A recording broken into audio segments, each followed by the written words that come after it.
আবু তালিব বলে, ভাতিজা তোমাকে আমি অনেক ভালোবাসি, খুব ভালোবাসি, কিন্তু তোমার ওই কালিমা আমি পড়তে পারলাম না, আমাকে মাফ করে দিও। মাফ করার মালিকের রাসূল নাকি আল্লাহ? আবু তালিব ইন্তেকাল করলেন, আল্লাহ রসুলকে তিনি লালন পালন করেছেন, ছোটবেলায় তার বাড়িতেই তিনি মানুষ হয়েছেন, তার প্রতি একটা ভালোবাসা আছে না নাই? কথা বলেন। অবশ্যই আছে। আল্লাহ রসুল কেঁদে ফেলেছেন তার চাচার জন্য, মনে মনে আল্লাহর কাছে দোয়া করে, মাবুদ আমার চাচা আমাকে লালন পালন করেছে, মাফ করে আপনি তাকে দিয়েন।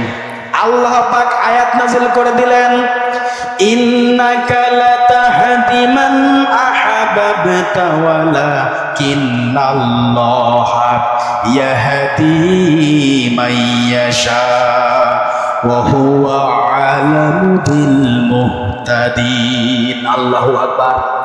সূরা কাসাস 20 নম্বর পারা 28 নম্বর সূরা 6 নম্বর উপর 56 নম্বর আয়াত আল্লাহ পাক ওই সময় নাযিল করে দিয়ে জানিয়ে দেয়, হাবিব কার জন্য দোয়া করেন আমি জানি, ওই লোকটা আপনার আপন চাচা, অনেক ভালোবাসার মানুষ আপনার। তাহদিমান আহাবাবতা,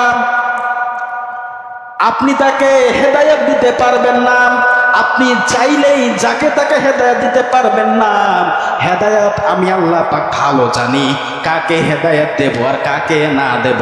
হে নবী, আপনার চাচা হতে পারে, কিন্তু ওই লোকটা তো মন নেই, লোকটা কালিমা পড়ে নাই, আমি আল্লাহকে এক বলে স্বীকৃতি দেয় নাই, আপনি রসুলকে স্বীকৃতি দেয় নাই, আপনাকে শুধু ভাতিজা বলে স্বীকৃতি দিয়েছে, রসুল বলে দেয় নাই।